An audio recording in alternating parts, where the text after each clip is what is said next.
Hello and welcome to the Vault of Truth YouTube channel. So I'm sure you've seen in the news, Pope Francis has died on Easter Monday. He was 88.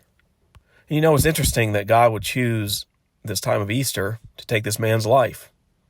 You know, he blasphemed Jesus Christ, saying things like Jesus' work on the cross was a failure.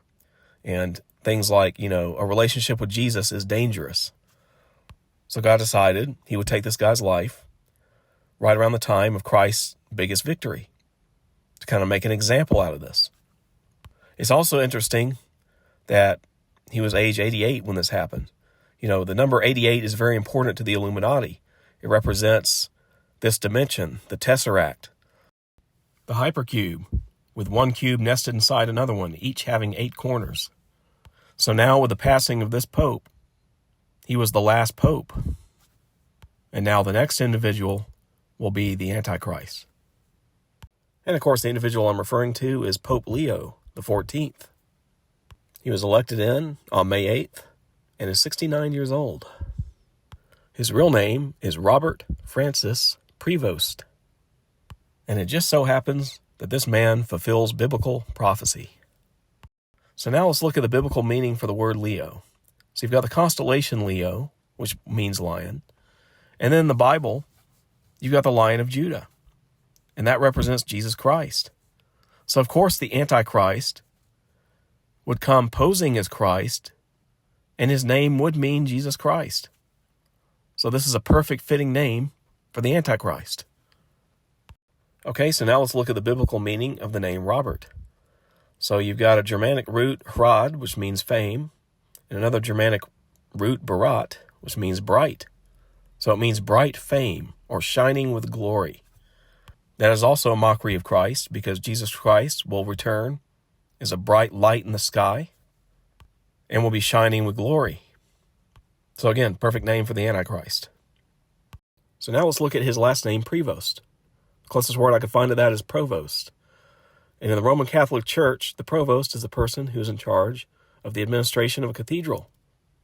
And in colleges, a provost is somebody who handles a faculty and courses of study. So again, a perfect last name since he's going to be handling the administration of a cathedral as Pope.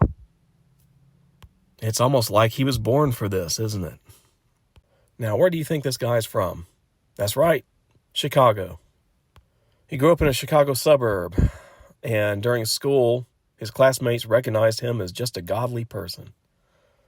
This is very interesting indeed, because this means that this is the first pope to ever come from Babylon. Good old Mystery Babylon, USA. Now, what was also very interesting about this is Mr. False Prophet himself, Barack Obama, also spent a large portion of his life in Chicago.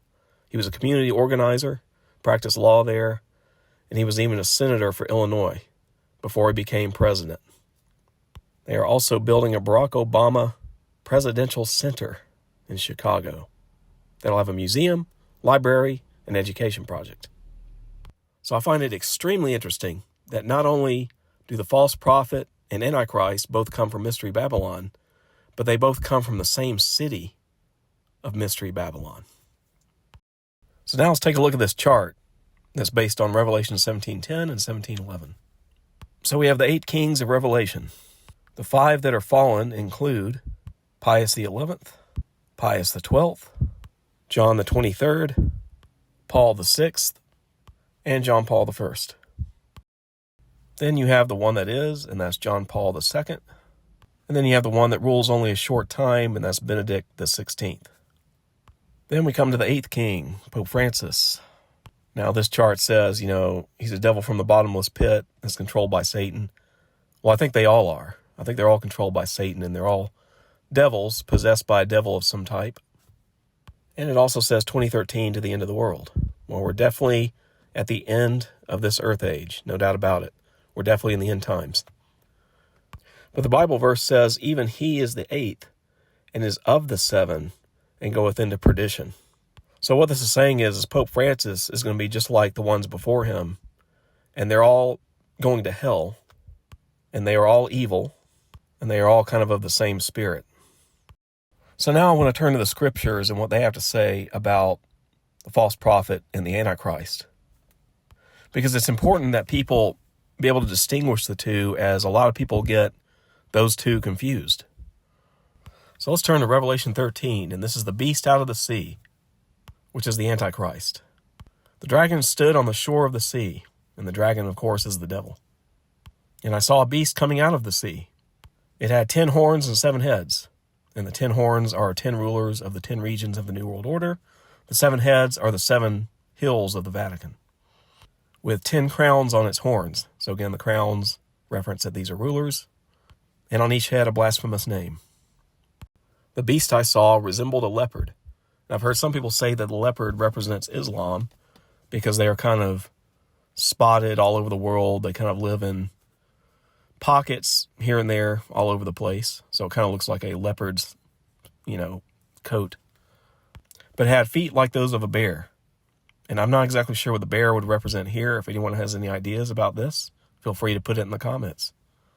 And, pay close attention to this part, a mouth like that of a lion. Leo, Pope Leo. The dragon, who is Satan, gave the beast his power and his throne and great authority. So he's going to get all of his power from Satan. One of the heads of the beast seemed to have had a fatal wound, but the fatal wound had been healed. The whole world was filled with wonder and followed the beast. So based on this, I'm expecting Pope Leo to have the deadly head wound and not Obama, the false prophet. People worshiped the dragon because he had given authority to the beast. And they also worshipped the beast and asked, "Who is like the beast? Who can wage war against it?" So he's going to make a miraculous recovery from this deadly head wound, and this will be one of the first great miracles that he pulls off to deceive the world. The beast was given a mouth to utter proud words and blasphemies and to exercise its authority for 42 months. So obviously, the Antichrist is going to be blaspheming God, just like Pope Francis was doing, but times 10. And he's going to continue for 3.5 years. It opened its mouth to blaspheme God and to slander his name and his dwelling place and those who live in heaven. It was given power to wage war against God's holy people and to conquer them. And it was given authority over every tribe, people, language, and nation. So it's going to be bad news when this guy fully comes to power, especially for God's people, when the period of God's wrath really begins. Possibly even before the 6th seal rapture. The 5th seal talks about martyrdom. So this guy may be persecuting Christians by the 5th seal. All inhabitants of the earth will worship the beast, all whose names have not been written in the Lamb's book of life, the Lamb who was slain from the creation of the world. So obviously this means that the unsaved are going to fall for this guy. Now we're going to talk about the beast out of the earth, and this is the false prophet. Then I saw a second beast coming out of the earth. It had 2 horns like a lamb, but it spoke like a dragon. Now we are obviously talking about the false prophet, Obama here, and he comes from the United States. And it says that there are 2 horns on the lamb. And I believe these 2 horns represent the 2 parties of political power in the United States, and that would be the Republicans and the Democrats. And it says that he speaks like a dragon, meaning that he speaks in the same manner that you would expect Lucifer or Satan would speak. And we have already seen Obama committing a lot of satanic acts and speeches. It exercised all the authority of the first beast on its behalf and made the earth and its inhabitants worship the first beast, whose fatal wound had been healed. So obviously Obama is going to force the world to worship his friend and buddy, Pope Leo. And it performed great signs, even causing fire to come down from heaven to the earth in full view of the people. So when Obama becomes possessed by Satan, he's going to be able to perform all kinds of amazing signs and miracles. And again, all of the unsaved are going to fall for it. Because of the signs, it was given power to perform on behalf of the first beast. It deceived the inhabitants of the earth. It ordered them to set up an image in honor of the beast who was wounded by the sword and yet lived. So it says here that the false prophet performed signs on behalf of the first beast. So again, this is proof that the false prophet and the Antichrist will be working side by side as a team. And then it says that the false prophet orders mankind to set up an image of the first beast. So that could be a hologram, or it could be a statue, or it could even be large display screens that display the Antichrist. The second beast was given power to give breath to the image of the first beast, so that the image could speak and cause all who refused to worship the image to be killed. So obviously the false prophet is going to do something to activate the image or statue of the Antichrist. And that could be in the form of just pressing a button to turn them on, or it could be another major sign or miracle where he actually supernaturally activates, a statue of the Antichrist and causes the statue to start speaking and moving. And this verse also says that this is when worship is demanded. All of humanity must worship the false prophet and the Antichrist, or they're killed. It also forced all people, great and small, rich and poor, free and slave, to receive a mark on their right hands or on their foreheads. So this shows that it is the false prophet that implements the latter stages of the mark of the beast, so that they could not buy or sell unless they had the mark, which is the name of the beast or the number of its name. So just think about it. Controlling buying and selling, that is something that the political head of the one world government would do. And that would be the false prophet, Obama. The Antichrist would be responsible for governing the religious side of things, and that would be the one world religion. So an easy way to remember it is just remember Antichrist, religious side, false prophet, political side. Now, I just want to cover this one last thing real quick.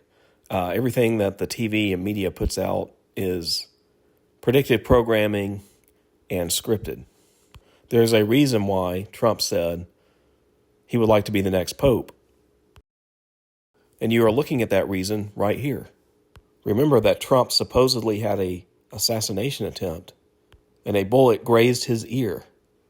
You could say that this is a minor head wound. So this is programming the masses to associate the Pope with a head wound. And of course, this attempt on Trump, like all of the other ones, was a fake false flag event to achieve the objective of making the connection of the head wound to the Pope. And it also further divides the country because it makes it look like the animosity between Republicans and Democrats is reaching inappropriate levels. And you got to keep in mind, before they fully wipe the USA out, they've got to show why it fails and why a system like this doesn't work, so future generations of New World Order don't ever come up with the idea of trying to go back to a system like the United States. It will be recorded in the history books that a system like the United States leads to too many factions with too many different ideas, and it leads to the top 1% rich owning everything and the 99% poor having nothing and being thrown into a ditch, basically. Think of what happens at the end of a Monopoly game. One person has everything and everyone else loses. And that's the end game of capitalism. I will see you all in the next video.